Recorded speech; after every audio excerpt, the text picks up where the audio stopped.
ನಮಸ್ಕಾರ ಬೆಂಗಳೂರು, ನಮಸ್ಕಾರ ಕರ್ನಾಟಕ. ಇವತ್ತು ಕಸ್ಟಮರ್ ನಮಗೆ ಗೂಗಲಲ್ಲಿ ಮತ್ತು ಇನ್ಸ್ಟಾಗ್ರಾಮಲ್ಲಿ ಸರ್ಚ್ ಮಾಡಿ ನಮ್ಮ ಕೆಲಸವನ್ನು ನೋಡಿ ಅವ್ರ ಗಾಡಿಯಲ್ಲಿ ಏನೋ ಒಂದು ಗೇರ್ ಬಾಕ್ಸಲ್ಲಿ ಸಮಸ್ಯೆ ಇದೆ ಅಂತ ಹೇಳ್ಬಿಟ್ಟು, ಗಾಡಿಯಲ್ಲಿ ಪಿಕಪ್ ಇಲ್ಲ ಅಂತ ಹೇಳ್ಬಿಟ್ಟು ಗಾಡಿ ನಮ್ಮ ಸರ್ವಿಸ್ ಸೆಂಟರ್ಗೆ ತೊಗೊಂಬಂದಿದ್ರು.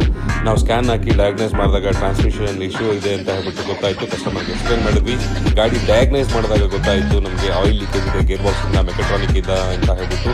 ಇದರಿಂದ ಗಾಡಿ ಏನಾಗುತ್ತೆ, ತುಂಬ ನಿಮ್ಮ ಗಾಡಿಯಲ್ಲಿ ಪಿಕಪ್ ಡ್ರಾಪ್ ಎಲ್ಲ ಆಗುತ್ತೆ, ಏನು ಗಾಡಿ ಮೂವೇ ಆಗಲ್ಲ, ಗೇರ್ಸ್ ಎಲ್ಲ ಸ್ಲಿಪ್ ಆಗುತ್ತೆ. ಕಸ್ಟಮರ್ ಹತ್ರ ಅಪ್ರೂವಲ್ ತೊಗೊಂಡು ಗೇರ್ ಬಾಕ್ಸ್ ಎಲ್ಲ ನಾವು ಡಿಸ್ಮ್ಯಾಂಟಲ್ ಮಾಡಿದ್ವಿ.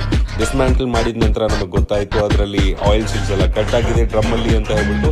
ಮತ್ತು ಮೆಕ್ಯಾಟ್ರಾನಿಕ್ ಹೈ ಪ್ರೆಷರ್ ಪಂಪಲ್ಲಿ ಕೂಡ ಪ್ರೆಷರ್ ಡ್ರಾಪ್ ಆಗಿತ್ತು. ಅದನ್ನೆಲ್ಲ ಕಸ್ಟಮರ್ ಹತ್ರ ಅಪ್ರೂವಲ್ ತೊಗೊಂಡು ಕ್ಲಚ್ ಪ್ಲೇಟ್ಸ್ ಎಲ್ಲ ರೀಪ್ಲೇಸ್ ಮಾಡಿ, ಆಯಿಲ್ ಸೀಲ್ಸ್ ಎಲ್ಲ ರೀಪ್ಲೇಸ್ ಮಾಡಿ, ಮೆಕ್ಯಾಟ್ರಾನಿಕ್ ಎಲ್ಲ ರೀಪ್ಲೇಸ್ ಮಾಡಿದ್ವಿ.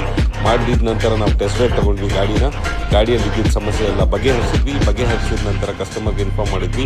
ಸರ್, ಗಾಡಿ ನಿಮ್ಮದು ಮೊದಲ ಥರ ಹೆಂಗಿದೆ ಅದೇ ಥರ ಇದೆ, ಇವಾಗ ಡ್ರೈವಿಂಗ್ ಮಾಡೋದಕ್ಕೆಲ್ಲ ಕಂಫರ್ಟ್ ಇದೆ ಅಂತ ಹೇಳ್ಬಿಟ್ಟು ಕಸ್ಟಮರ್ ನಮ್ಮ ಒಟ್ಟಿಗೆ ಬಂದರು, ಟೆಸ್ಟ್ ಡ್ರೈವ್ ಮಾಡಿದ್ರು.